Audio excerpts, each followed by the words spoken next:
Isso. E vou então começar a transmitir, tá bom?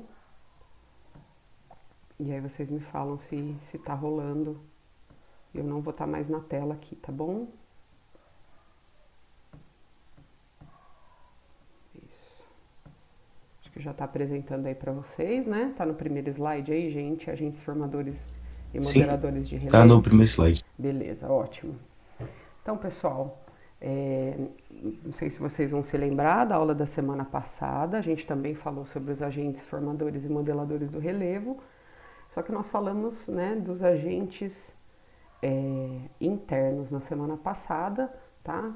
A gente então falou como que se forma, né, a fisionomia da superfície da Terra, né? Quais são os agentes aí que levam a gente a ter essa formação, essa fisionomia, né? Então eu olho a superfície da Terra, como ela se formou, né? Então semana passada a gente falou dos agentes internos do relevo, né? Então nós falamos de vulcanismo, tectonismo, terremotos, e hoje nós vamos falar dos agentes externos, né? Os agentes modeladores de relevo, que são agentes externos, tá? Bem tranquilo, a gente já está se encaminhando para o final dessas partezinhas mais chatas, né? Da geografia física, mas é importante, não tem jeito. Vamos lá. Bom, gente, eu não estou vendo o chat, tá? Se alguém precisar falar comigo, por favor, abre o microfone. Então, nós vamos falar hoje dos agentes externos do relevo, tá? São aqueles que vão influenciar o relevo de forma mais superficial, tá? Os agentes externos, então, são intemperismo, a erosão e a ação humana, tá? Hoje nós vamos falar dos dois primeiros, intemperismo e erosão, e aí na próxima semana a gente vai falar da ação humana, quando a gente for falar dos solos, tá? Bom, aqui é um esqueminha, né, falando um pouquinho do intemperismo e da erosão, né? Então, o intemperismo é um processo bastante longo, né, de decomposição, desintegração das rochas, né, que formam a superfície terrestre. Quando a gente fala do intemperismo, a gente está falando dessas ações de decomposição e desintegração, porém sem a movimentação, né, sem o transporte do material, da rocha. Quando a gente fala de erosão, então a gente está falando do intemperismo mais o transporte, que aí seria a deposição e sedimentação desse material que passou pelo processo de intemperismo, tá? E depois a gente vê mais detalhes aí. Então vamos falar primeiramente do intemperismo. Então, como eu falei para vocês, o intemperismo é o processo de decomposição e desintegração das rochas que compõem a superfície terrestre, tá? Esse intemperismo, como eu falei para vocês, ele é diferente da erosão porque a rocha ela permanece inalterada, quer dizer, ela permanece no mesmo local, ela não se locomove para um outro local, tá? Quando existe essa movimentação, já está ocorrendo o processo de erosão. A gente vai entender um pouquinho melhor, tá? Então, o intemperismo ele pode ser físico ou químico. Vou dar alguns exemplos para a gente conseguir entender um pouquinho melhor, tá? Coloquei aqui alguns exemplos de intemperismo físico. Então, por exemplo, quando a gente tem uma forte variação de temperatura, né? E aí essa forte variação de temperatura, ela pode levar a rocha a dilatar e contrair. E isso pode levar a rocha a se quebrar, a se fragmentar, tá? Então, esse é um tipo de intemperismo que pode acontecer. Um outro tipo de intemperismo físico que pode acontecer é a ação do gelo, tá? Então, tem uma determinada região lá que congela, né? A água se congela, por exemplo, dentro do poro da rocha. E aí isso faz com que a água se expanda, né? Quando ela congela. E aí pode ocorrer uma fissura, né? Dentro dessa rocha. E aí, então, esse é o intemperismo pela ação do gelo. A gente pode falar também de intemperismo físico quando a gente tem o crescimento de plantas, de raízes, né, dentro das fendas das rochas. Né? Então tem um espacinho ali, começa a nascer uma planta e ela vai se expandindo e leva também à expansão da rocha. Né? Então essa rocha pode vir a se quebrar, se fraturar aí. Tá? Então, intemperismo físico quando ocorre algum tipo de ação onde essa rocha ela vai se quebrar, tá bom? Vai haver fratura nessa rocha. E a gente tem também o intemperismo químico, daqui a pouco eu vou colocar um exemplo para vocês, né? Que é quando ocorre um processo de decomposição, né? De mudança química desse elemento. Vou colocar aqui para vocês darem uma olhadinha num exemplo, tá? De intemperismo químico. Então são transformações químicas dentro da rocha. Então tá mostrando aí, a gente tem uma rocha, né, original, antiga, e aí essa rocha ela começa a se transformar, em especial pela água, tá? Então o principal agente do intemperismo químico é a água. Então a água começa a entrar nessa rocha e ao longo de muitos e muitos anos vai ocorrendo uma transformação no tipo de rocha, né? Você vê que quando a rocha é mais forte, consistente, ela acaba permanecendo, como é o caso do quartzo, né? Que são esses pedaços maiores aí que permanecem. Mas outros tipos, né, de rochas se transformam de formas diferentes. Podem, por exemplo, como está falando aí, fazer o surgimento de um solo argiloso, né? Um solo bastante rico. Então a água ela vai entrando na rocha e com o passar de muito tempo essa rocha ela vai se transformando, tá? Então essa é uma forma de intemperismo químico. O físico lá que a gente viu seriam quebras, fraturas na rocha, e o intemperismo químico, a transformação química mesmo dos minerais que compõem a rocha, tá? Bem tranquilo. Seguindo mais um pouquinho, vamos falar da erosão, tá? Então a erosão ela vai ser diferente do intemperismo porque ela compreende 3 etapas, como eu deixei grifado aí para vocês: desgaste, transporte e deposição, tá? Então a erosão ela vai movimentar aquele tipo de rocha de um local para o outro. E aí os principais agentes erosivos, a água das chuvas, das enxurradas, do gelo, dos rios, dos mares, dos oceanos, o vento e as atividades humanas. Então nós vamos começar a falar aí da erosão pluvial. A erosão pluvial é aquela que é gerada pela chuva, tá? Então a chuva vai batendo nas rochas, né, nos tipos de rocha, e vão trazendo algumas alterações. Se a rocha for uma rocha mais mole, né, mais maleável, como o solo, né, o tipo de formação que a gente tem nos solos mais superficiais, então a gente vai ter transformações bem significativas. O problema da erosão, eu vou mudar aqui de slide só para a gente dar uma olhadinha.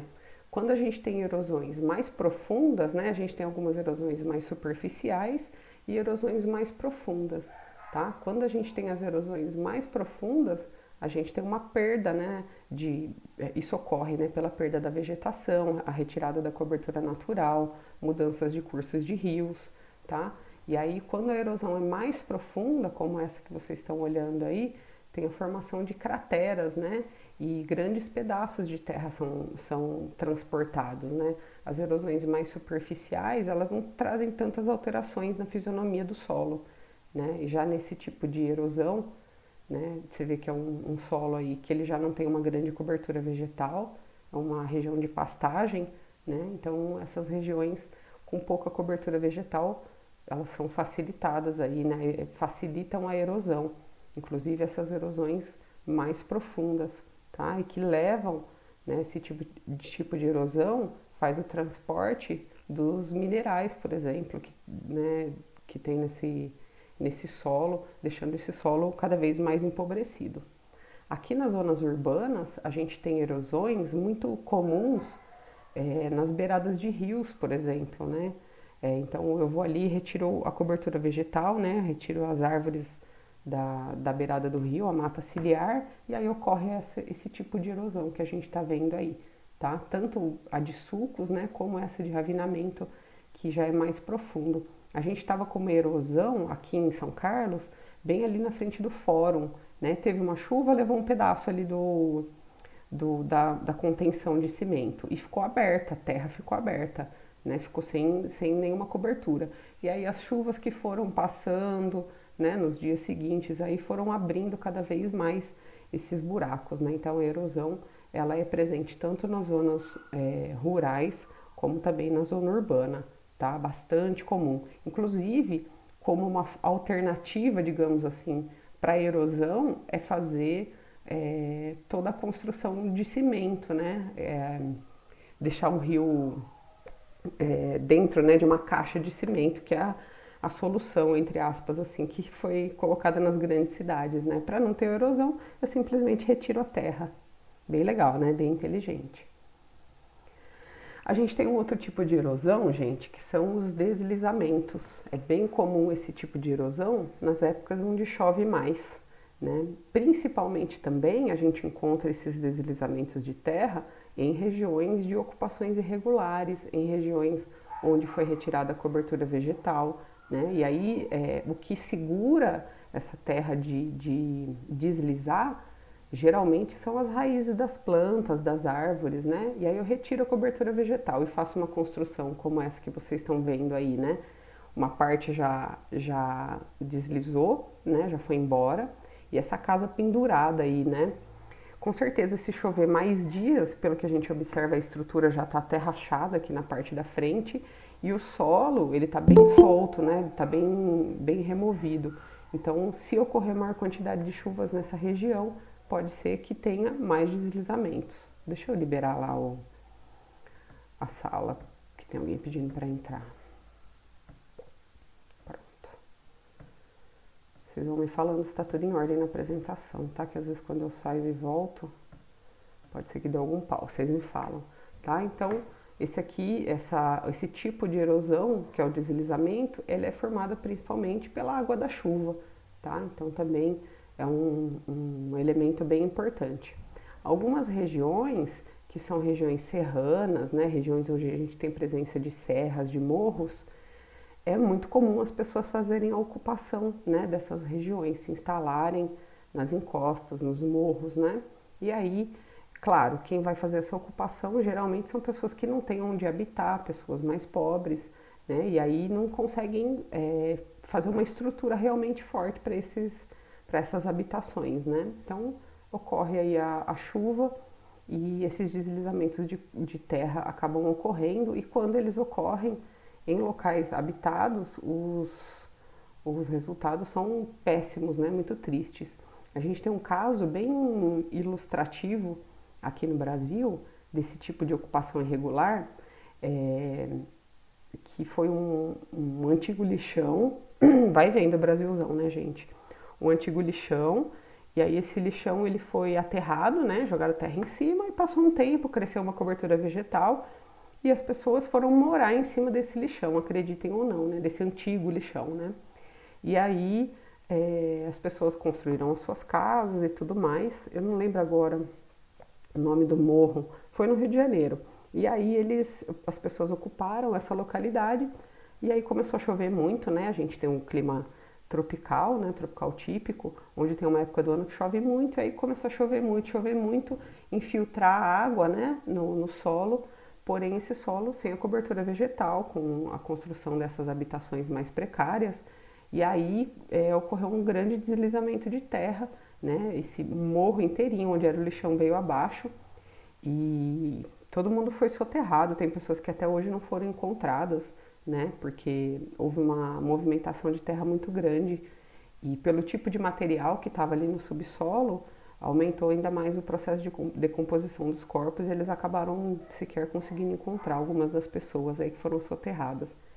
Esse problema do deslizamento é bastante comum aqui no Brasil, em especial na época de verão, né? Vai falar, agora eu não tô vendo esses deslizamentos de terra. A gente não vai ver porque agora praticamente não chove, né?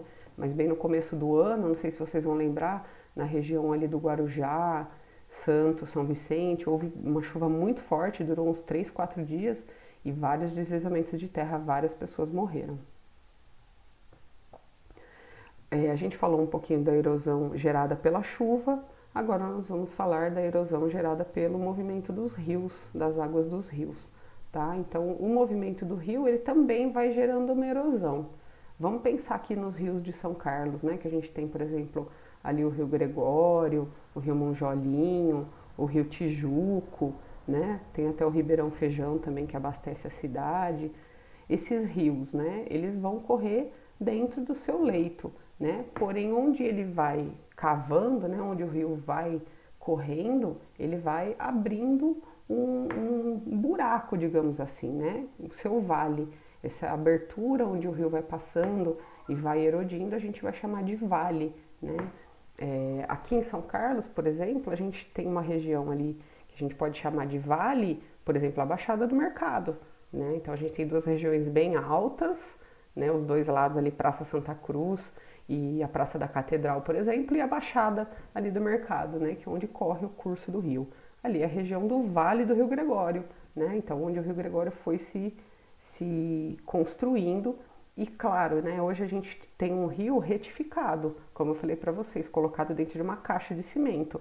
Mas não é o curso normal dele, tá? Apesar de ser um córrego, não ser um grande rio, ele corria de forma bem mansa, né? Conforme ele vai correndo, ele vai modificando aquele local, né? Modificando o seu curso, trazendo sedimentos e ele vai erodindo a rocha onde ele encontra, o solo, né? Então, se vocês forem olhar aí, tem várias formações que podem ocorrer, né, nos vales, né? E todos eles têm um processo de transporte e sedimentação, né? Então, o rio vai correndo, vai levando a matéria que ele encontra, vai moldando, né, a rocha e o solo e vai criando essas formações, né, que são as erosões formadas pelos rios, tá? São as erosões fluviais. E aí são os tipos de vales, né, que a gente pode encontrar: vale em calha, o vale normal e o vale assimétrico. Tudo depende do tipo de formação que a gente vai encontrar, da força do rio, tá? E também, vou passar para o próximo slide, vai depender um pouco da etapa de erosão que esse rio, né, em qual etapa que ele está na sua formação. Então nós temos aí as etapas de erosão quando o rio ainda é jovem, né? Então nessa fase ele vem fazendo apenas o trabalho de erosão e vocês podem perceber que quando o rio é jovem ele corre mais retinho, né? Porque ele ainda está iniciando o seu processo de erosão. Depois, quando o rio já entra na sua maturidade, além do processo de erosão, existe também o processo de sedimentação, né? Então o rio vai transportando sedimentos e eles vão se acumulando nas margens do rio, né? E aí, no rio, na velhice, né? Eu vou dar um exemplo de rio bem antigo, é o rio Tietê ou rio Pinheiros em São Paulo, que hoje também estão retificados, mas se você pegar imagens do começo do século XX, eles são rios com margens muito largas, a gente chegava a ter locais de 2 até 3 quilômetros de uma margem à outra do rio, onde eles formavam meandros, né, que são curvas acentuadas, como está mostrando na última imagem, né? Então ele fazia caminhos, corria calmamente, né? Nesse último período aí, a gente já tem um processo maior de deposição e a formação, né, das planícies fluviais. Então o processo de deposição, acumulação, ele já é bastante antigo e aí já tem a formação de planícies, então já vai ter uma formação de uma vegetação e o relevo já estabelecido. Eu falei lá no caso do Tietê e do Pinheiros, depois se vocês tiverem curiosidade de procurar, era a coisa mais linda, né? Eram rios, inclusive que esses meandros se modificavam de um período para o outro, né? Então quando chovia muito, esses meandros se transformavam, né? Então a gente tinha uma modificação no curso do rio de uma época para outra. O meu avô falou que quando ele era novo, ele nadava no Rio Tietê ainda. Ai, Que ainda pois era, é, não era todo. cara, muito bem falado. É, Inclusive, isso acontecia se a gente for pensar também aqui em São Carlos, né, nos principais rios, do Gregório, Monjolinho, né, pegar as pessoas mais idosas, tiveram a oportunidade de nadar, de pescar. O rio Tietê, por exemplo, ocorriam competições de navegação, as pessoas nadavam, pescavam, tinham ranchos, né, no entorno do rio. E hoje a gente tem, claro, né, que no interior ele é um rio bem bonito, bem limpo, mas na região de São Paulo ali é difícil pensar, né, que possa alguém um dia ter nadado naquele local, né? Então é bem triste. E esse processo que ocorreu na cidade de São Paulo, que acaba depois se espalhando por praticamente todo o Brasil, é a retificação do rio, né? Então eu vou pegar esses meandros aí e vou jogar terra e vou fazer no meio um caminho para o rio passar. E aí, gente, onde está a planície pluvial que vocês estão vendo aí, que é a região de várzea do rio, onde o rio vai inundar na época de cheia, o que as pessoas fizeram, né? Os grandes políticos e pessoal da construção civil, eles pegaram o rio, jogaram terra, fizeram só um canal para ele passar no meio de cimento e em volta, né, nessa planície pluvial, foram construídas casas, né? E, claro que moradias precárias. E quando ocorre o período de chuva, inunda, e aí as pessoas precisam conviver com a inundação durante todo o período de chuvas, né, de 3, 4, 5 meses. Inclusive tem um bairro em São Paulo que se chama Jardim Pantanal, bem sacanagem, né? Até o nome já fala um pouquinho.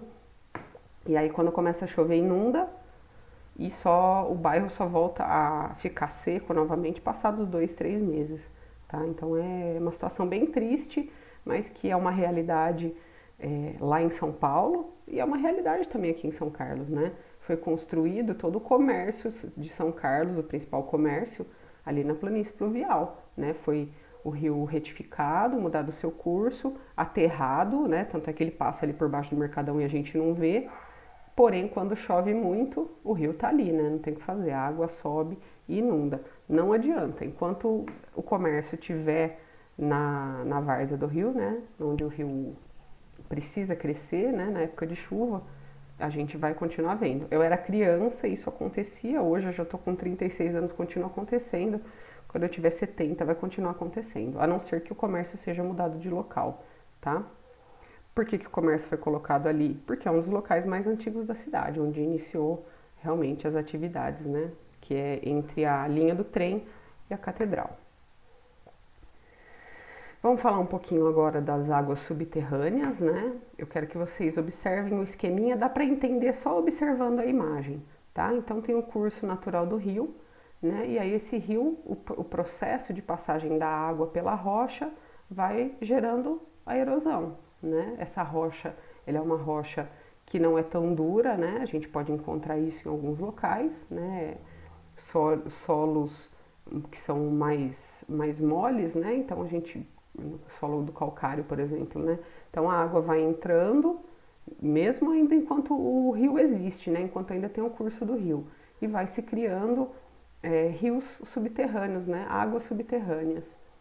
Então esse processo ele é bastante longo, claro, né? Não vai acontecer do dia para a noite, a tal ponto de chegar um momento em que o rio ele é interrompido, né? E aí se cria um sumidouro, que é como se fosse uma cachoeira subterrânea. Tá? O rio ele deixa de existir e essa água ela vai vazando para dentro do solo e levando à formação de algumas cavernas que a gente vai ver daqui a pouquinho. Tá? Então o processo de erosão dos rios também pode acontecer dessa forma, levando o rio a se tornar um rio subterrâneo a partir da erosão da rocha, tá? De fora para dentro. Eu vou mostrar aqui numa imagem seguinte uma caverna, né, onde a gente tem a formação de estalactites e estalagmites, né, que são formações aí que vai pingando, né, a rocha ela vai pingando e vai fazendo formações que acabam depois se enrijecendo, né. E aí tem uma imagem de uma gruta que é formada a partir daquele processo que a gente viu na imagem anterior. E aí essas grutas são locais de uma beleza, né, única. E os rios que vão se encontrar dentro dessas cavernas são águas muito limpas, a gente vai ter espécies de animais que são específicos desses locais também, tá? Então a erosão do rio leva à formação dessas galerias subterrâneas.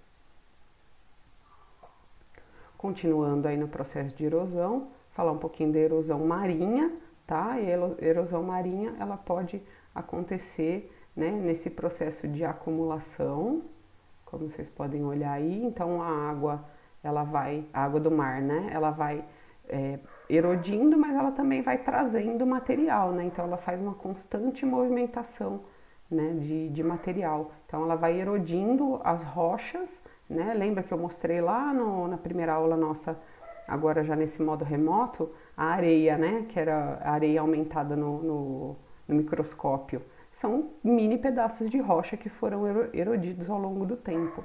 Então a água do mar, né, vai fazendo o trabalho de erosão e também da sedimentação, né? Então a gente tem aqui a acumulação marinha, né? Que são as praias, as restingas, né? E a gente tem também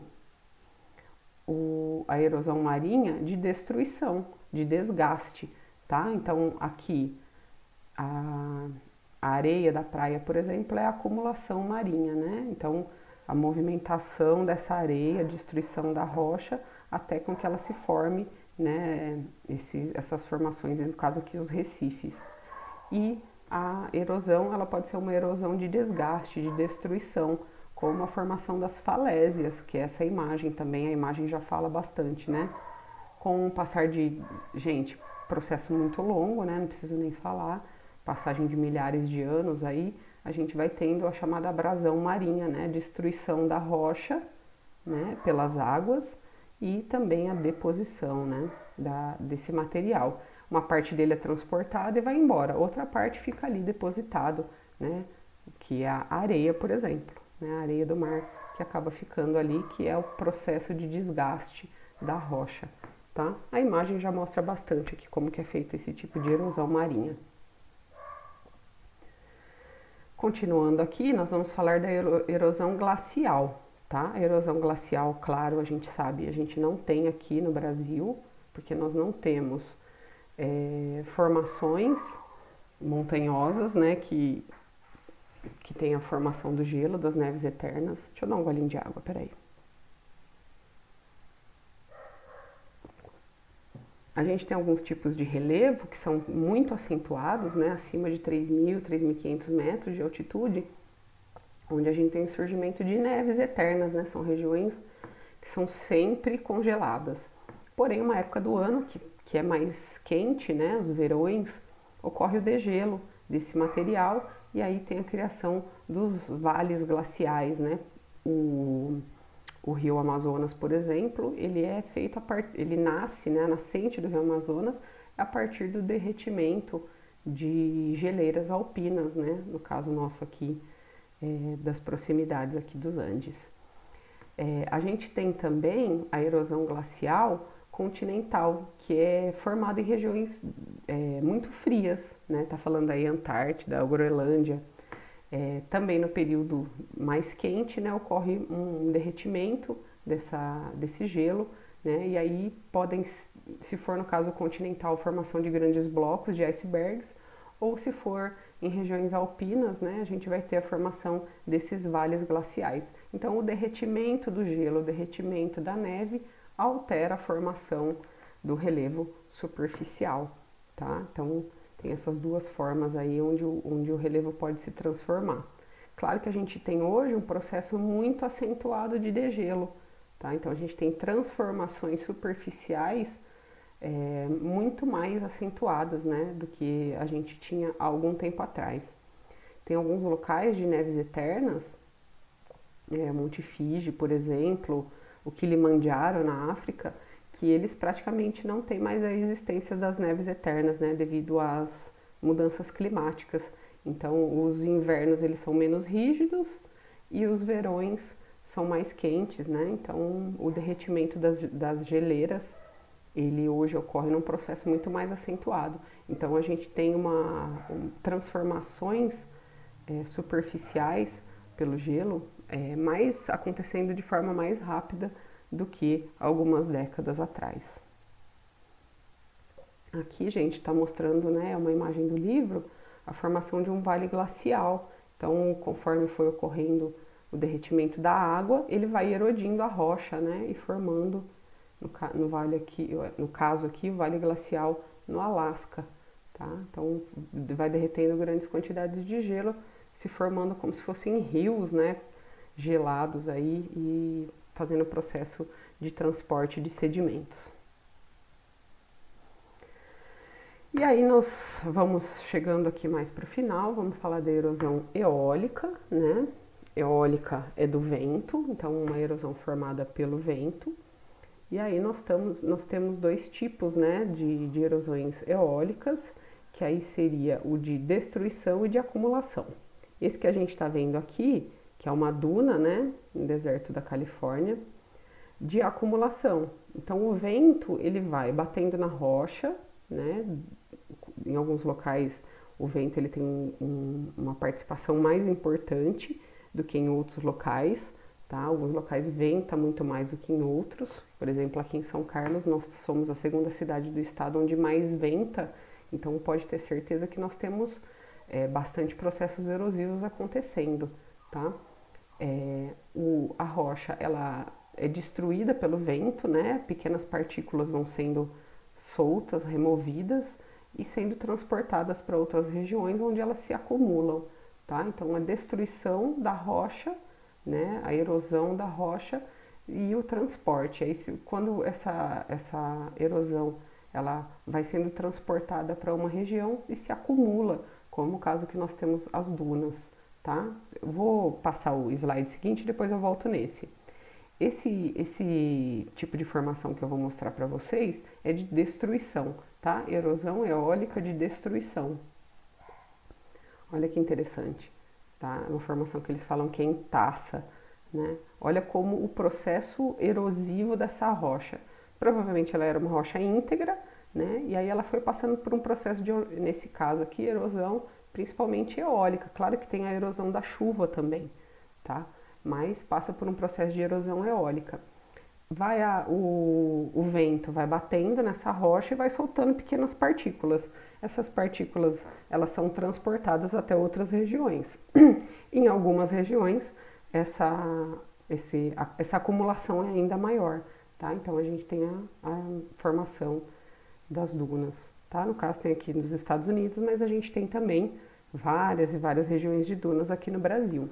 E é bem interessante que as dunas, elas se acumulam, né? É uma formação de acumulação bem grande de areia, porém ela não é estática, né? Essas dunas elas vão se movimentando de um lugar para o outro. Então é bem comum que a gente tenha pessoas, por exemplo, que fizeram suas casas próximo das dunas e passados alguns anos elas são obrigadas a se mudar dali, porque se eu for lá olhar uma duna, né, essa foto dessa duna, se eu for lá hoje procurar esse local, eu não vou encontrar ele dessa forma com que ele estava aqui. Então, é um tipo de erosão que está em constante transformação, tá? Aliás, a erosão é um processo, né, de constante transformação. Aqui é um esqueminha de resumo, tá? Que ajuda bastante quando vocês forem estudar, se alguém tiver, né, curiosidade aí depois dá uma olhadinha. E aí eu vou deixar para falar na nossa próxima aula sobre as ações humanas, tá? A gente tem todos esses agentes que interferem no relevo, né? Mas nós temos a ação do homem, né? A ação do homem, ela é talvez hoje o elemento que mais interfira no relevo, né? Então a gente tem a destruição das matas, né? A gente tem as rochas. Então, vou construir uma estrada, por exemplo, né? Como que eu vou fazer para atravessar uma região de morro, de serra, né? Então, eu vou ali, por exemplo, destruo aquela rocha, faço a explosão daquela rocha.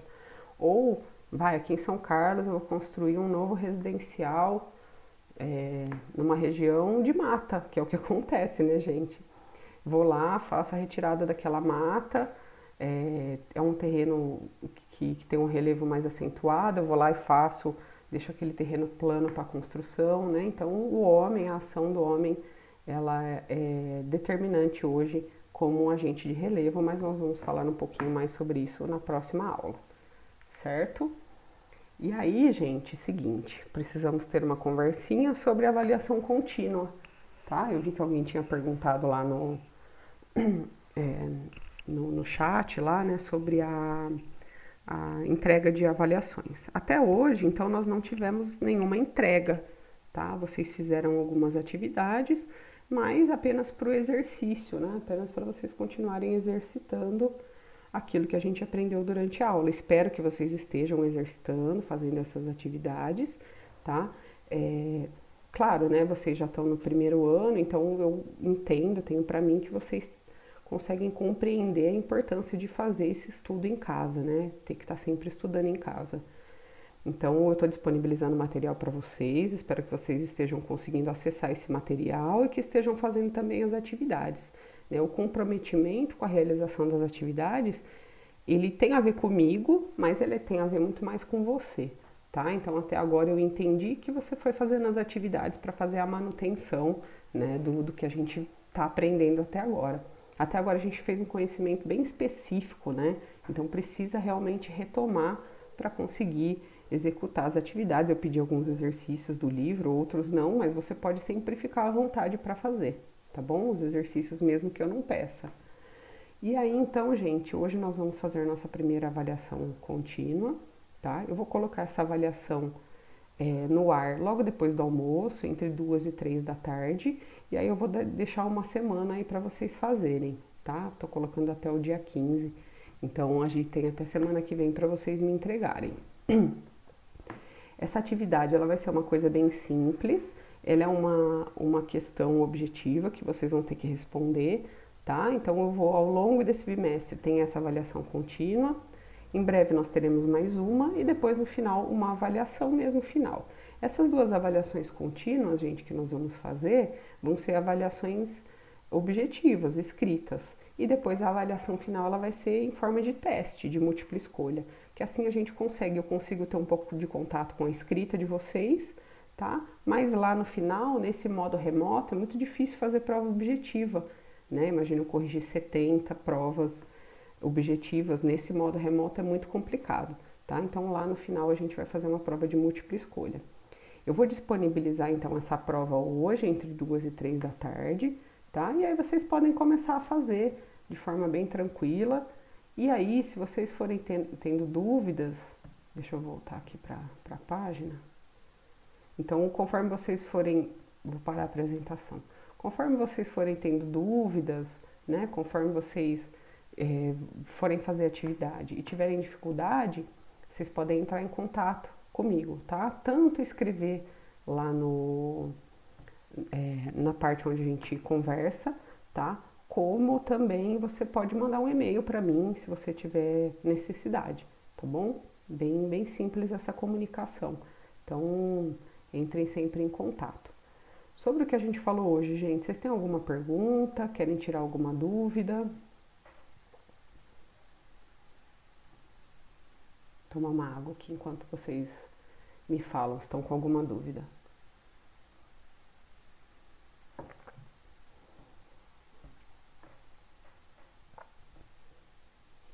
Tudo tranquilo? Esse silêncio é um, nossa, que ótimo que tá? Sim? É. Ah, então tá bom, tranquilo. Ai, adoro. Muito bom, gente. Então, ó, eu vou finalizar aqui com vocês. Deixa eu só parar a gravação, então.